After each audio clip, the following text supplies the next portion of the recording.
Welcome to the REI Club at Intel. My name is Daniel Homland. Today we have with us our guest, Adam Adams. Before we kick it over to Adam Adams, I would love to invite you guys to come over to. Actually, can you see my screen right now?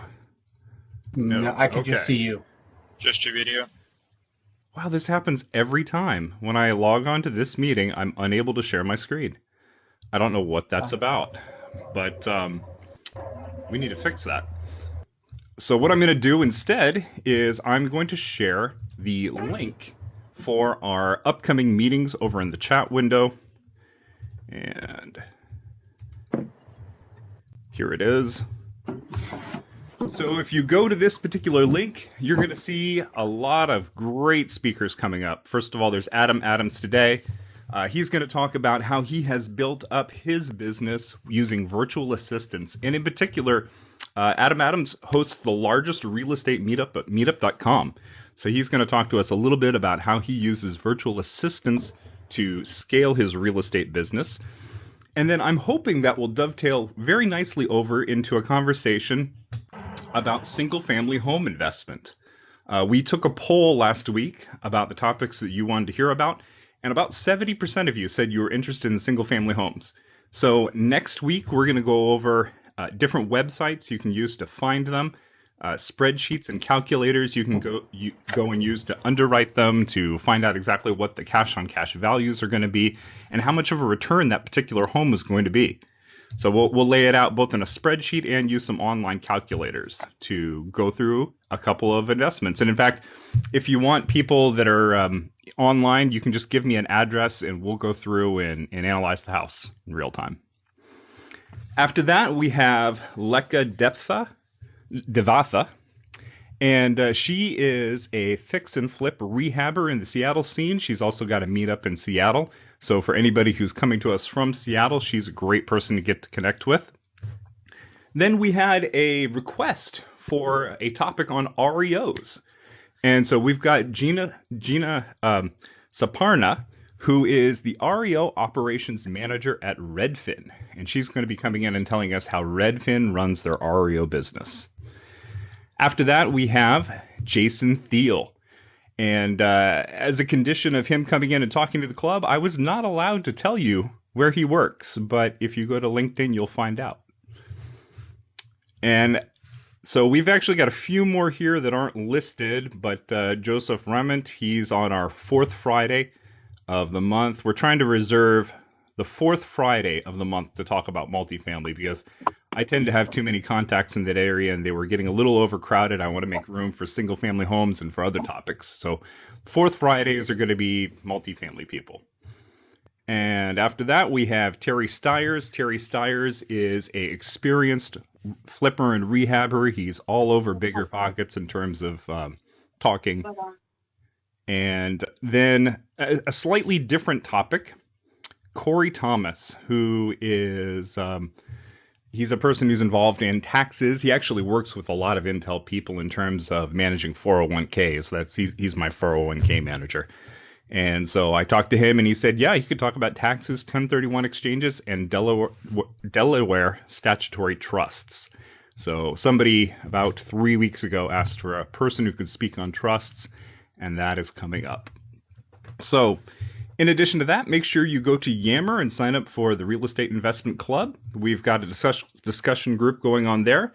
And if you have questions, feel free to email me or put them on the Yammer group. That way people can respond to them.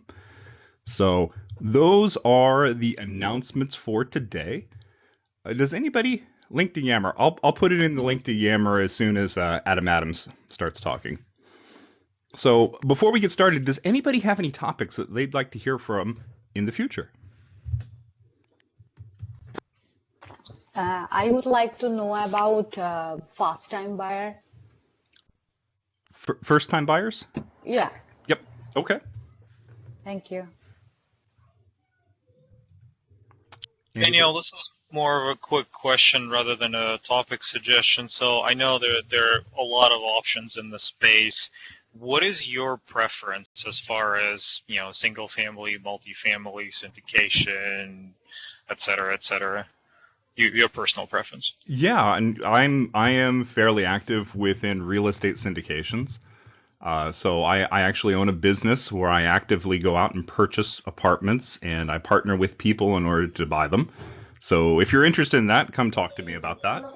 But there are a lot of different ways to make money in this business. The reason I like single real estate syndications is because as a passive investor, it is truly a passive investment. It's a hands-off. You make the investment, and then you just receive updates and periodic checks. So I like it for that reason. It's scalable. That's my preference. However, I started with single-family homes as early as 2002.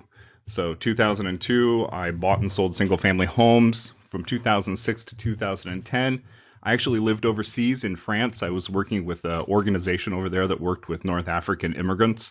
A lot of them weren't literate, and I was creating ebooks as a techie guy to help the program that was working with them to boost literacy. And during that time, I was a hard money lender, so I would lend money to rehabbers that would flip houses. And 2008 came along, and that came to a quick and sudden end. And I ended up with some rental homes that the flippers did not finish, so I rented those out for a while. And then about 3 years ago, I started getting involved in real estate syndications.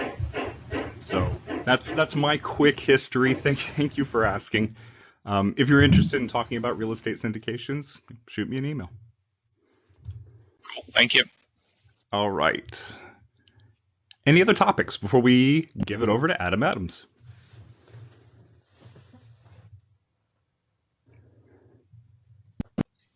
All right, Adam, the floor is yours. Great. You can all hear me, and I'm so happy to be able to just hang out with you guys. 170 Intel employees. Kind of cool. Something I've never done before. I don't know if you guys knew that or not, but I've never spoken to 170 Intel employees until today. Now, now you're frozen, Daniel. So I'm trying to figure out, is everything working? Can people hear me? Yes, we can hear and see it. Okay, great. I'm going to try to share my screen. I know Daniel said he had some problem sharing his screen, so I need to find out how to do this. And I want to click that one and click on share. And it's telling me that I'm presenting. Is it working? Do you see my virtual assistant? It's coming up. Yep. Okay, coming up. You see it, or at Great. least I see it now. All right, perfect. Well, I'm glad it worked for me. Daniel, I'm sorry it didn't work for you. So I have only been working with virtual assistants for about a year, but I've been in real estate for a long time.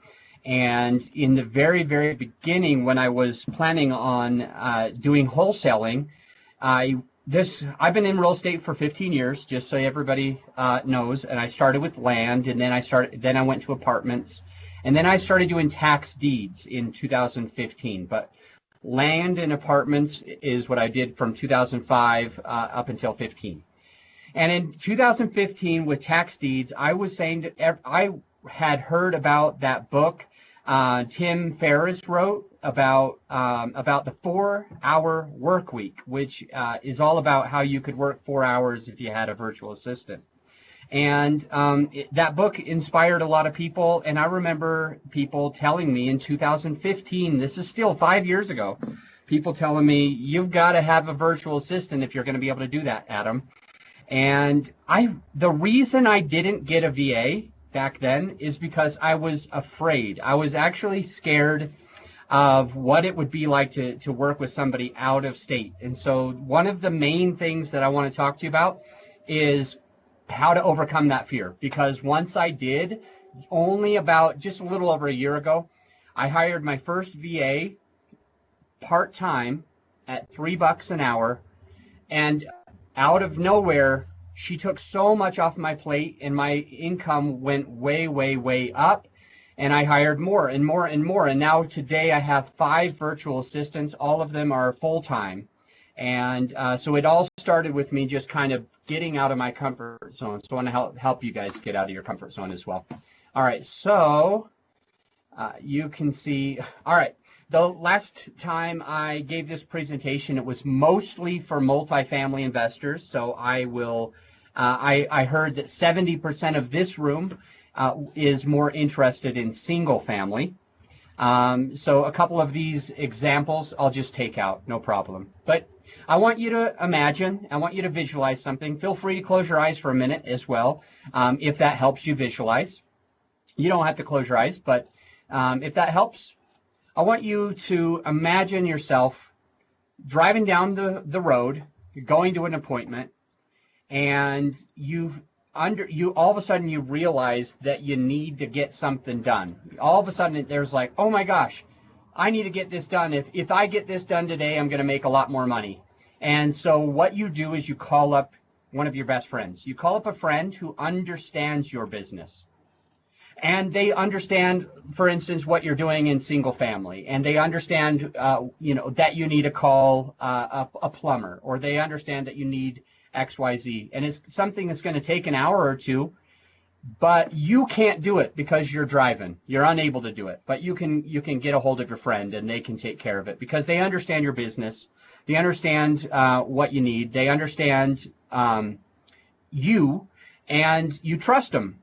And that's what I think of as for my virtual assistants, is people that I can trust when I have a tight deadline coming up, and I'm like, you know what, if I get this and this done, I'll be so much more successful. Or the other day it was my sweetheart's birthday, okay?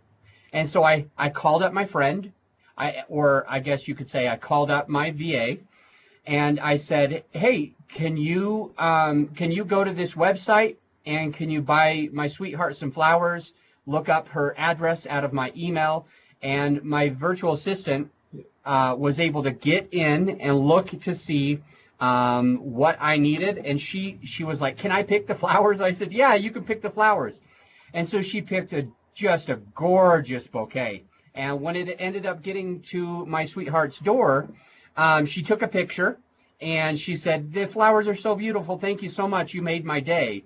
And so I took a screenshot of that and I sent it to Jem, who's my virtual assistant. And I was like, Jem, look what you did. And Jem said that I made her day. Jem said that I made her day by letting her get the flowers because she just wanted to be involved, and she knew that these flowers were really beautiful. But it's not just single family. It's not just flowers for your sweetheart. Just one example here. The second thing down is where Neil Bawa had an experience where he took his virtual assistants. He has a team of virtual assistants like I do, and he has multifamily apartments like I do. And what he did, and Daniel, take note of this because this is a good way to make an extra $500K this year. What he did is he took all of the cameras that were already on the property. And I've got cameras on all of our properties. In fact, one of the buildings that we bought a couple of years ago didn't have any cameras, and we added 40 cameras. And it was a great value to add 40 cameras. And it makes everybody feel safer. What Neil did is he took those cameras that he already had, and he had somebody turn them to the doors. And all he did is he said, for the next few days, I want my virtual assistant to just watch these cameras and count how many dogs each apartment has. So it's kind of interesting because that one little thing was able to get enough revenue into his business because people had dogs, but they never paid a pet deposit. They had dogs, but they had never paid a monthly pet rent. And out of nowhere, that one property was worth $500,000 more because he had one VA working for 2 days. That'll pay for your whole VA staff for a long, long time. And in a bit, I'm going to share with you how much it costs to work with a virtual assistant, or I guess what the investment is, because I don't even think of it as a cost. I think of it as you're getting more back. And the rest of this, I think you're going to all be impressed by what we share on this, because you're going to be able to have all of the steps. So let me just go to the next slide and tell you a little bit about what we're going to cover here. First off, I'm going to share with you what a VA can do for you. I'm going to share with you a lot of different ideas of what a virtual assistant could do for your business. Just like Tim Ferriss wrote in his book, The 4-Hour Workweek, I'll share with you what VAs can do. I've got 5 VAs, and they all do a slightly different thing. I'm going to also share with you the entire process from finding, vetting, and hiring your virtual assistant. And then I'm going to give you some tips on how to onboard them, how to manage them. Be ready for this, because when I give you this tip to how to manage them, that's going to save you lots and lots and lots of money. And then how to pay your virtual assistant. And I'm even going to go into tax implications, because I know there's a couple people on the call that are worried and wondering if it's a W-2, a W-9, a W-8, or something else. A couple of you are kind of wondering about that. So I will cover it. But first, just a quick about me. I've got a couple of boys. They're young. I love mountain biking, CrossFit, wine, and food. And I've been in real estate for a little over 15 years. 13 of those years are mostly focused on apartments. You can find me at theapartmentinvestingshow.com. You can find out more about my virtual assistant services at myva.com. I help people edit their podcasts or even launch a podcast. And then our conference about raising money for your deals. So these are my little handles. You can take a screenshot if you'd like. I will just give you like 2 or 3 seconds to do that in case you do want to reach out or find my apartment investing show. So that's 3, 2, 1, it's gone. All right, here we go. So I know this is small. Can anybody read this stuff? Can anybody read like typing and coding, marketing, SEO? We can read. Yeah, we can read. Okay, nice. All right, so there's the point is that I had to make the font so flippin' small, because there's really a lot of things that a virtual assistant could do for you. And so one of my VAs she's a licensed accountant, and so she can help me with bookkeeping. They can help you with typing and coding. They can help you, transcribe if you have a podcast, or if you have a YouTube, or if you're like me. I am dyslexic, so it took me a long time to even read the book Rich Dad Poor Dad. I had been owning real estate for a couple of years before I even read that book, because I was postponing it because I'm dyslexic. So one thing that helps me as a dyslexic person is that I can just dictate what I want done, and I can have my virtual assistants actually transcribe that into a book, or into an ebook, or into these slides that we made for you, right? So that's helped me a lot. I can just dictate it and get it all taken care of. One thing that I would say is, in the 4-hour work week, the first thing Tim Ferriss says everybody needs to hire is an assistant, okay? An executive assistant, an admin assistant, a personal assistant, whatever you call it. That's your first hire, is having an assistant to be able to kind of take care of and get some of this stuff off of your plate, which is going to allow you to be able to spend more time working on the business than working in it. I've got a couple people that do really well at graphic design. I've got people that can edit photos for me. They can create promotional images for me. I've got one person who develops websites. So some of you have probably seen websites go up for anywhere from $3,000 to maybe $30,000 and up. And so I've been able to get a few websites launched in a couple of weeks by the same person, where I've only paid him $300 total. So there's a lot of benefit that you can have from a virtual assistant. But here's 3 major things that can help you with your VA, is finding more off-market deals. So just to give you an example, actually, Daniel, am I allowed to is the first part of the question, and the second part of the question is, would it work if I played a video where I wanted everybody to be able to hear the sound? Yeah, you're allowed to. The only thing we ask is that it not be a sales pitch. Okay, no, not a sales pitch. As far as the audio, I guess we'll have to see. I don't Okay. think it'll work. Unfortunately, I don't think Skype has that capability. Okay, no problem. So I'll just let you know, my two of my 5 virtual assistants, they just both created a 2-minute video each, basically talking about what they do because they understand what they do even better than I understand what they do. And one of them made a video talking a little bit about what you can do with off-market deals. So she talked about how to pull lists. She talked about how she is able to scrape the websites to even get the information. She talked about how she is able to skip trace all of those names. And with finding deals, this is important stuff because I'm about to save you guys thousands of dollars if you're looking for off-market deals. Another thing that she said is with skip tracing. You know how a lot of you have probably done skip tracing and it costs you $6, $8, maybe $12 per lead. So every time you want one person skip traced, it costs you about, let's just say $8 on average. So one thing that Jem, one of my assistants, is able to do, but not only that, you are able to do this because in the Philippines, there's a lot of people, and I can help you find people just like that.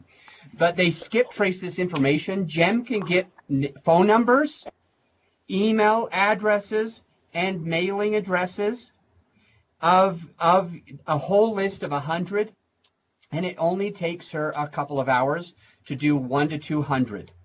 And so if you are looking for these skip traced leads and you're paying $8 or $12 $8 or $12 per lead, it's now costing you $6 for 100 leads instead of $8 for one lead. So it's about 100 times cheaper to utilize your virtual assistant to scrape that data, to import that data, and then to skip trace that data. And all of a sudden now you have the ability to email off-market sellers. You have the ability to mail, direct mail to off-market sellers. And I don't know if I told you this, but you also have their phone number. So you can text message or cold call off-market sellers, or have somebody on your team text message or cold call off-market sellers for a fraction of the price. You get 100 leads for $6 instead of $800, just to give you an example. They can also help you with your property management or your asset management. If you're in the multifamily space, we really call it asset management because usually we have a property manager, but we still do a lot of work. And there's a lot of different pieces that we're able to take off of our plates and give it to a virtual assistant, like some of the accounting and bookkeeping of some of our larger assets. So I'm a partner in about $100 million of real estate right now, just like a partner. I don't own those by myself. These are all called syndications. So that means I have passive investors and business partners. But with that $100 million of real estate, we're able to utilize our virtual assistants to take care of a lot of the work. Also, if you're going to raise private money, you can utilize a virtual assistant pretty easily by having them be able to create image cards and things like that, where you are able to post more on social media. You can even have them help you with your social media, your emails. They can help you read your emails. All sorts of systems that can help you to be able to attract more private capital, manage more investors at a time. We have currently 740 people on our passive investor list. I'm not saying that that's just our email list. We have thousands and thousands of people on our total email list, but 740 of them have said, I want to be a passive investor. And I wouldn't have been able to do that without the help of the VAs. Okay. Now just kind of dive into the content that's going to help you to be able to do this. So we've been able to at least share what a virtual assistant can do for you. Now I want to talk a little bit about what a virtual assistant is going to cost. What is that investment? Now, a lot of you are in California. I'm in Denver, and minimum wage, absolute minimum wage, if you're going to work at a gas station or McDonald's or wherever is currently hiring at minimum wage, so they'll say Chuck E. Cheese's or Showbiz Pizza or whatever, that is already above $12 an hour for somebody who's brand new. They might be 16 years old, and you're going to pay them already more than 12, and I'm sure that's the same in Los Angeles and other cities in California. I bet you minimum wage is a lot more than this. So I'm just saying, if you are calling somebody to work for you as a local or U.S. virtual assistant, there's no way you could pay less than $12 because minimum wage is already above that, and maybe up to $18 if you want somebody who's unskilled, or if you want them to be more skilled. You're not going to be able to do that for less than $20 to $35 an hour. And I was paying my COO. Basically, she was my personal assistant, but I called her a COO because it made me feel better about how much I was paying her. But I was paying her $50 an hour, which ended up being about $120,000 a year. So I was paying her, it was 10 grand a month, and I think it averaged out to be about $50 an hour for just a helper. And so it can get expensive if you want a skilled person locally to be your current virtual assistant, because there's local VAs and overseas VAs. So I'll just tell you quick on the pricing for the local or for the overseas VAs. We're finding unskilled labor easily at $3 or $4 an hour. Easily at $3 or $4 an hour. The most you would ever pay somebody who is learning that craft is $5 an hour. And I can find very highly skilled people for $4 an hour to $6 an hour. The reason why I have up to 12 is because it just depends on what you're looking for, and if you are paying a different service, a cut of everything. But I can find you all day somebody who's skilled for about $4 to $6 an hour all day long. Okay, so that's what you would be paying, which ends up being about $160 a week. And most of the people on this call, you probably make more than $160 in a day. So in one day, you've paid for them for the entire week at 40 hours a week. That's $4 by 4 times 40 hours, $160 per week. So that, just to give you an example, the reason I came up with even starting a company called My VA, the reason I even started it is because I made some mistakes with Johan. What I did is I didn't understand back then all of the different intricacies of hiring somebody, what you need to look for vetting them. I'm going to share all of that with you today, everything that's going to save you from the mistake that I had. Because with Johan, sure, it cost me about $1,700 per month for 3 months, which all in all is a lot of money when you think about it. It's over $5,000. It's a substantial amount of money to waste on something. But even more than that, what I didn't like was that it took me 3 months to try to work with him before I was able to finally fire him. And I had all those 3 months of stress, 3 months of paying him, and he didn't do a single thing that helped me. His name was Johan. That's his real name. He was in the Philippines as well. And so I started trying to figure out how do we be better at hiring virtual assistants, and we kind of learned some of that, and that's what I want to share with you here. So number one is finding the virtual assistant. Before you can vet a virtual assistant, before you can hire a virtual assistant, you have to know where to find them. And so there are all sorts of websites that you can go to. Did someone just say something? So go back into this. There's all sorts of places that you can go to find virtual assistants. I'll just let you know what we do. We do something that's a little bit harder to do because you need somebody who's already a Filipino VA to be a part of that group. But there's about 60,000 people in this Filipino virtual assistant group. Quick fun fact for you. Does anybody know what city in America, or excuse me, let's go worldwide. Does anybody know what city in the entire world is the most populated per capita? Most populated. Some might say, they might guess New York City or Dubai or Shanghai. Does anybody know what is the most populated city in the entire world? Mexico City. Mexico City. Mexico City, you said? Well, when I looked it up, I found on Google, and somebody verify this for me. When I looked on Google, it was Manila, Philippines, most populated city in the entire world. Somebody verified that, but that's what it came up when I did the Google search. And I wasn't doing it because I worked in the Philippines, but I thought it was interesting that there was more people in Manila per capita, per square mile, than there was in New York City, because I could barely move when I was trying to go through New York City. You can't drive there. Walking's faster than taking a cab in many, many cases, right? So anyway, the reason why I say this is most of my virtual assistants are in Manila or close to it. And so there's 2 qualifications for them to join this private Facebook group. There's about 60,000 of them that are verified. They have to verify every single person in there. That there are 2 things. They're, number 1, they work as a virtual assistant, and number 2, they must live in the Philippines. Those are the 2 main factors that allow you to be in that group. So I wouldn't be able to go into that group on my own. But the reason why I tell you this is because it allows us to be able to search for people that want to work as a virtual assistant for a lot less.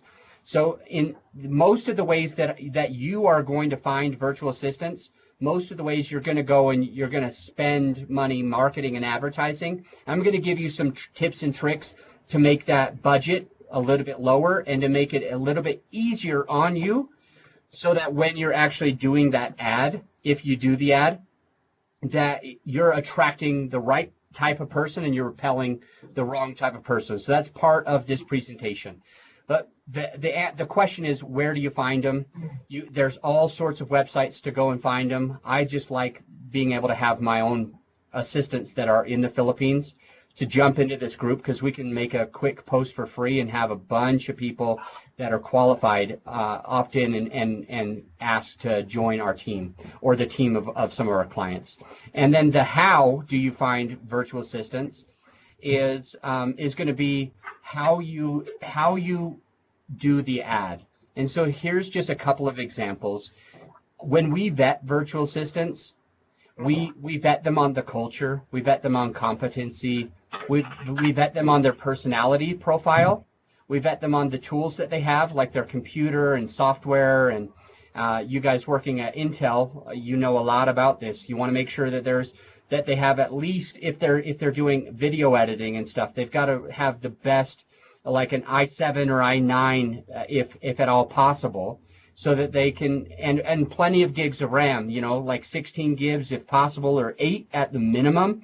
And we've got people trying to do like 4 gigs of RAM, and they're just not able to do this. So we vet them on their tools. We vet them to make sure that they're authentic, that they're really actually who they say they are.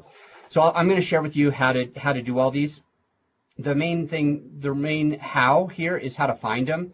What I'm saying is, when you make your advertisement, you want it to talk a little bit about the personality, the competency, and the culture in that very first message. So you're going to create an ad, and that ad is going to be so that you can hire a virtual assistant that does a certain job. And most people, a lot of people talk about the competency or the experience. Somebody's not muted. I don't know how to find them or mute them, but just FYI, I'll go through and start muting people. Got it. So this is. Somebody just muted the speaker. Okay, I am back to unmuted, I think. Yes, you are. Can you hear me? Okay. All right. So I want to just kind of let you know that I lost over $500,000 this year in one single deal, and I want to tell you, the only reason I share this is because it's a perfect example of your company culture.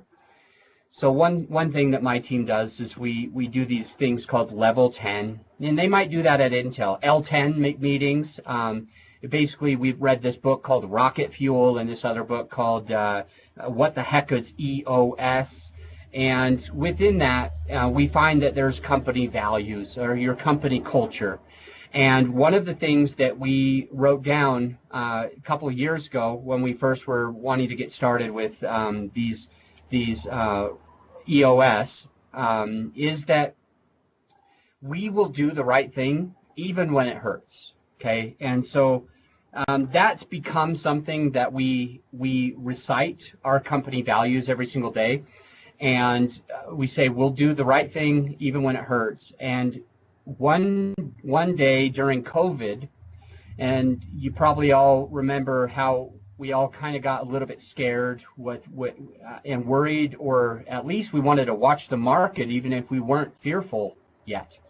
And because our team had a 10-point-something million dollar project that we were about to close on, and all of a sudden COVID comes and hits the city that we're in, and it almost comes unraveled. That city almost comes unraveled. And we weren't sure if this would be a short-term thing or a long-term thing. So what we ended up doing is we ended up getting out of the contract, and we lost out on the $330,000 acquisition fee and the $185,000 earnest money deposit. And so we lost out on $515,000 because we believe that it's important to do the right thing even when it hurts. Now, you're going to figure out your company culture as well. It might not be that. It might be something completely different, but whenever you understand who your culture is, and for our clients, I help you understand your culture. We extract this from you. We extract what you need for the competency. We extract the personality. But once you understand these things, you must make a post, an ad if you're paying for it, or a post in this free group that we use. You must make an ad that specifically attracts people that believe in what you believe in. Because when I talk to my partners, my business partners and employees, and said, we're not going to be able to make this money that we were planning on making. In fact, we're losing out on over $500,000 if we make this decision. All of the people in my team, they went with it immediately. And I was actually kind of surprised, because I was like, this is going to hurt. But it goes back to our culture. And so as we hire more people, we make sure that they have that same culture, that they'll do the right thing even when it hurts. Okay, so here's how we do the authenticity, or make sure that they are a real person. If they put on their resume that their name is John Brown, then we need to get ID from them, a government-issued ID that says that their name is John Brown. And if they say that they graduated with an engineering degree, we get that engineering degree to be scanned into us. If they say that they have an accounting degree, we get that accounting degree. If we have a communications degree or an English literature degree from somebody who's in the Philippines, which happens a lot. There's a lot of Filipinos that do graduate with English degrees. And if they say that they've done it, we verify it. And so that is super important. So how to vet virtual assistants? Vet them on their culture. Make sure it fits with your company culture, your company values, their competency, basically saying make sure they have the ability to do the job, make sure they have the experience to do the job. And personality, I'll show you just a quick bit of info on the personality if I can escape this and pull up. Just here's some virtual assistants. Personality profiles, just to give you an example of how we vet this. Just to share something with you guys and gals. Okay, let me see. I'm just going to open like 3 of these. I think 3 is plenty. Okay, 3 different people with different personalities. All right, and I'll shut this down so you can all see this. By the way, we use, when we hire virtual assistants, we use what's called the Predictive Index. And some of you have heard of Myers-Briggs. Raise your hand if you've heard of Myers-Briggs. Raise your hand if you've heard of DISC profiling. Raise your hand if you've used Myers-Briggs or DISC profiling or Culture Index. All of these are out there, and they are kind of like personality profiling tools that can be beneficial. But one thing that's interesting to note is that none of them are as accurate as the PI. None of them are as accurate. And because of that, the predictive index is the only one that you're allowed to legally hire and fire with. But because it's so accurate, so important, you have all this, it costs a lot of money. So I'm wondering, maybe your company does the PI. If they're a small business, if they're a very small business like mine with less than 10 employees, then you're going to pay about $8,000 to be able to use this. Now, if you have a bigger company, it's going to be $50,000 a year or $100,000 per year to be able to utilize the PI in your company. But it's worth that. And I'll just kind of give you a little bit of an example why. See this these orange boxes? These orange boxes are what the company said that they wanted their virtual assistant to fit within. That means that there's certain things that the VA needs to do that might be mundane tasks. For instance, okay, here's the example. I'll use myself as an example. On this profile, my personal A is over here close to 20. And what that means is I'm not super collaborative. I want to be the boss. I want to make my own decisions, and I want to tell other people what to do. So I'm going to be over here on my A. And if you were to hire me as your accountant, I have the smarts to be able to do that for a couple of weeks. I can be a great accountant for a couple of weeks, but my personality won't let me sit here and listen to you tell me what to do all day, every day. You need somebody who has a lower A than I have. People with a really high A, we want to make all the decisions. We want to push back. We want to make sure that any decision has our fingerprint on it, our thumbprint on it, that we were involved in everything.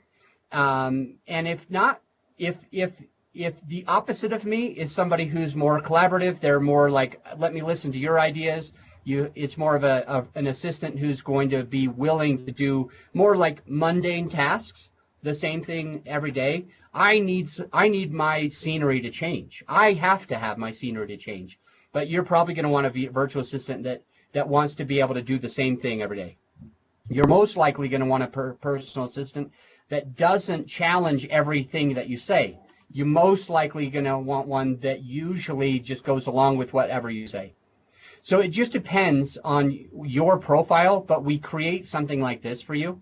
Or if you buy this software, if you have a small company, it'd be about $8,000, but it's going to be worth it to you to have something like that, because then you make sure that you don't waste time like I did with Johan. Let me see if I can get my slides back up. So with Johan, he had the wrong personality. He was like me. Johan was a high A. He wanted everything to be his idea. And I didn't know back then how to vet this. Now I know how to vet this, and the way to do it is with the predictive index.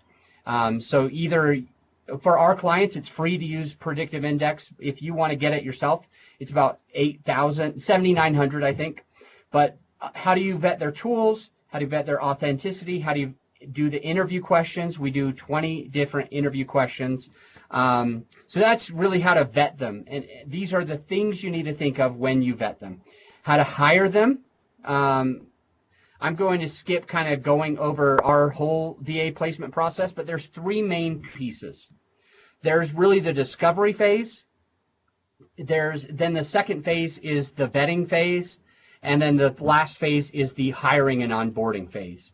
During the discovery, what you really need to figure out is who you need to hire, what their culture needs to be, the tools that they need to have, the degrees that they need to have. That's the first piece. How do you discover exactly what you need? The second piece is making sure that you have what you need, and that goes to putting out the ads. If it works with us, we do all of phase two. if you're doing it, you've got to put out the ads. You've got to vet them. You've got to have group interviews with them. You've got to move that into one-on-one interviews. You got to have email questions. Here's a trick with one of the email questions. You will say, if you want to work with me, I need you to put your updated resume on yellow paper, or your updated resume with a pink background, or your updated resume on a tan background.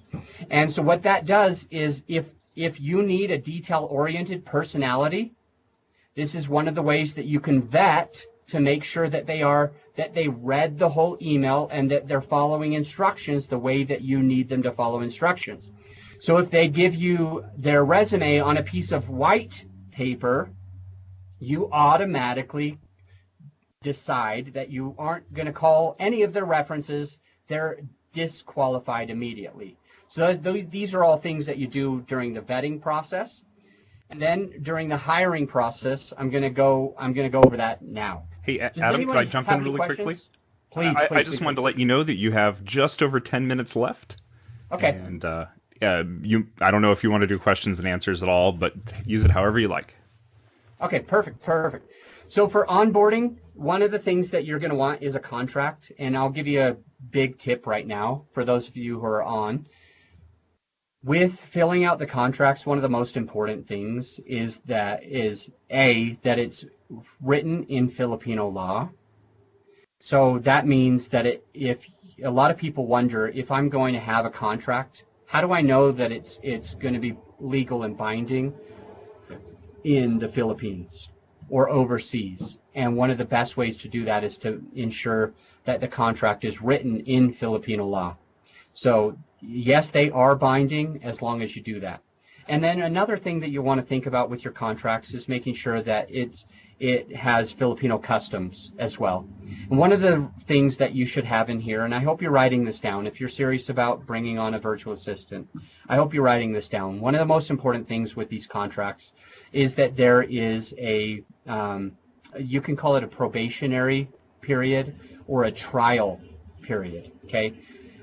So the trial period is usually going to be in Filipino customs. That's normally going to be 3 months. Your trial period is going to be about 3 months. And what that basically means is that the way that the contract reads is that it's going to be much easier for you to fire that assistant within the first 3 months, that it's going to be a lot easier for you to you're going to pay them usually less per hour.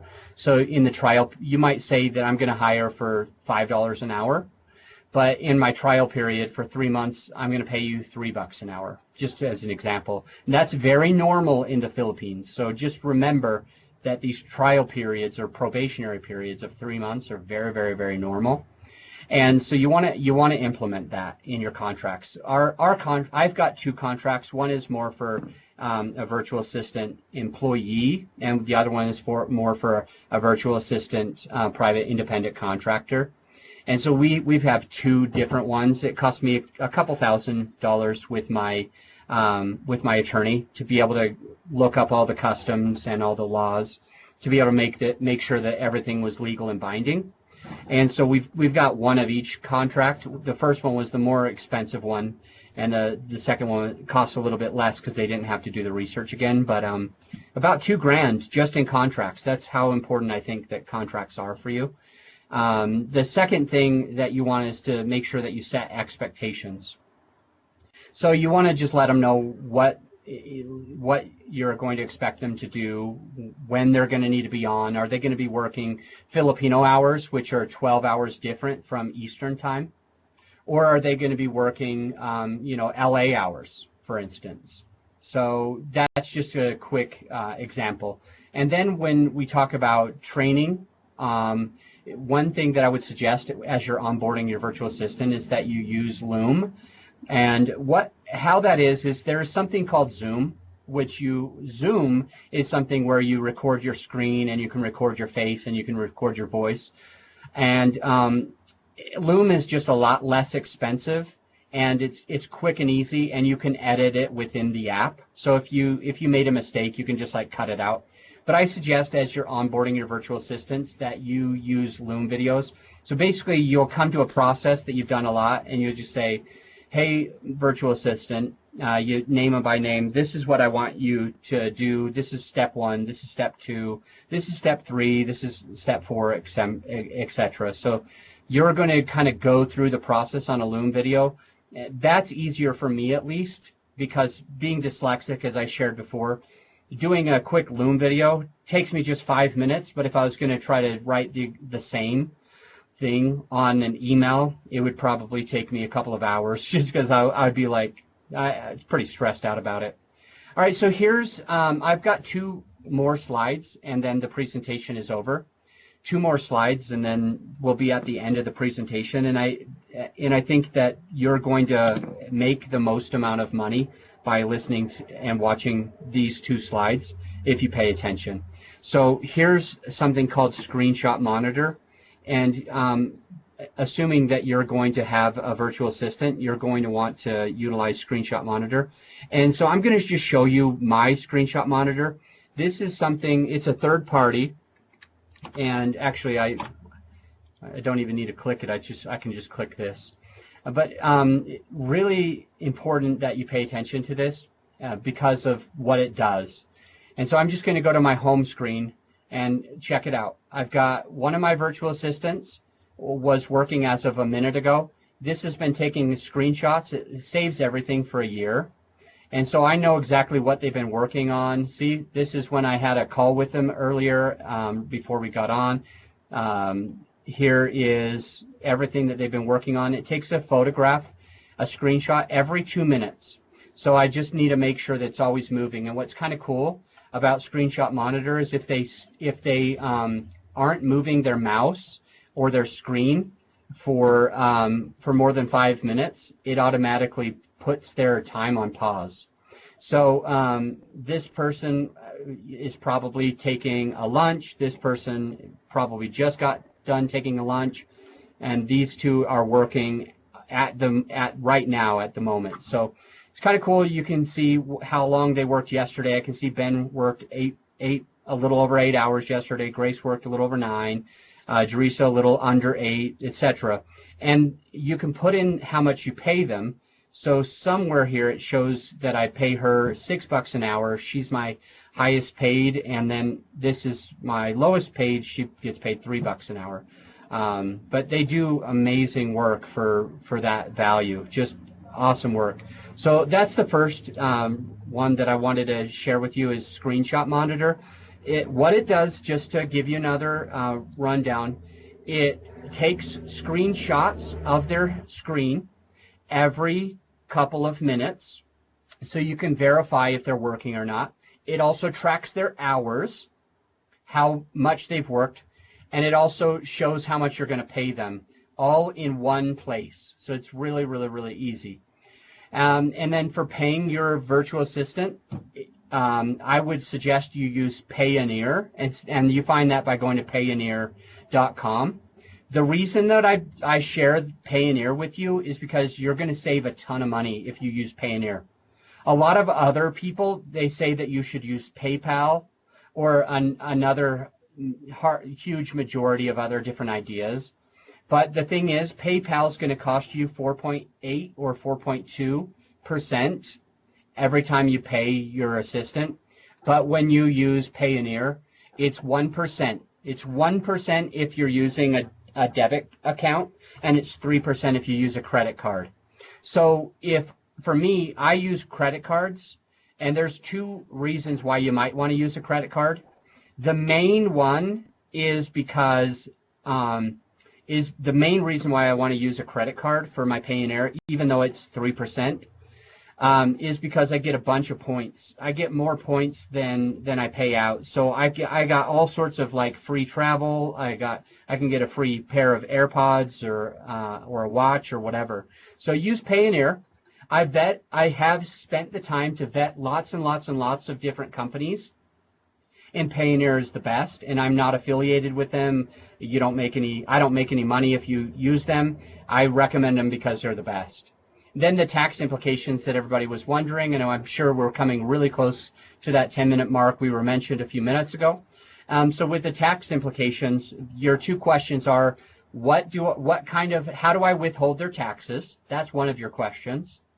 How do I withhold their federal tax withholdings? And then the other questions that you might have is what are they going to sign up with? Are they going to give me a W-9 or a W-8 or a W-2 or something else? And the last question that you're going to have after I answer those is probably going to be, am I able to write this off on my taxes against my own personal income? And so here's the answers. Number one, there is no withholdings of taxes. So as far as my accountant goes, and verify this with yours, you don't have to withhold federal income tax because they're not part of federal. They're in a totally different country, and so there's no reason for you to need to pay the government. You don't have to pay.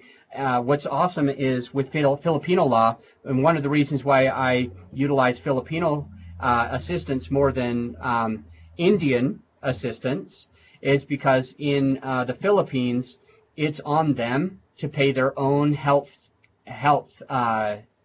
their own, what is it called? Health insurance, okay? It's on them to pay their own taxes. And that's not the same everywhere. But in the Philippines, they pay their own taxes, they pay their own insurance. You don't have to pay any of that. So that's the first question. The second question is, what do they have to fill out? Is it a W-9? Is it a W-8? Is it a W-2? So it's not going to be a W-2. It's not going to be a W-9.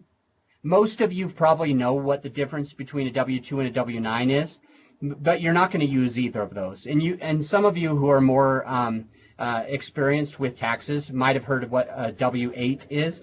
What a W-8 is basically a W-9 if somebody is out of the country, is from another country, but they come to the U.S. to work physically, and then they fly back to their own country. That's a W-8.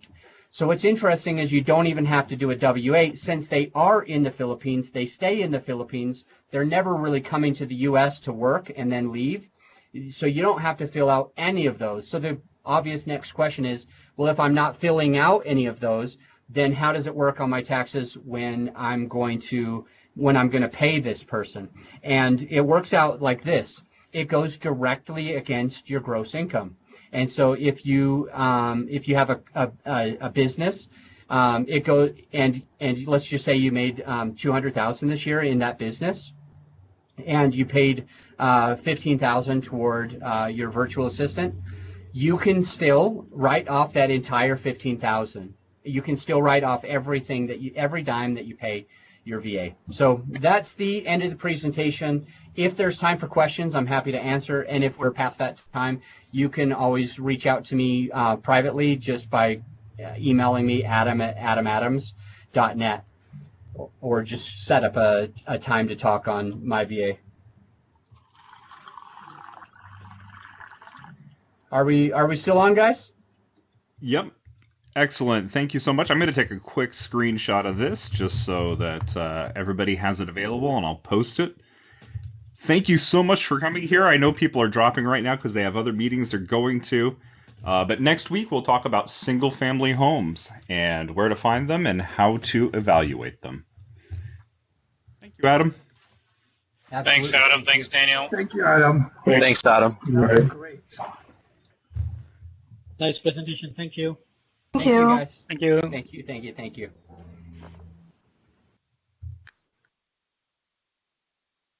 Thank you, Adam. Appreciate it.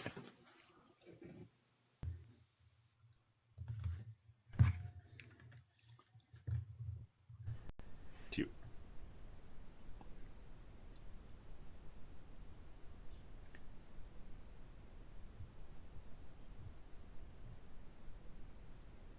Hey, Adam, are you still there?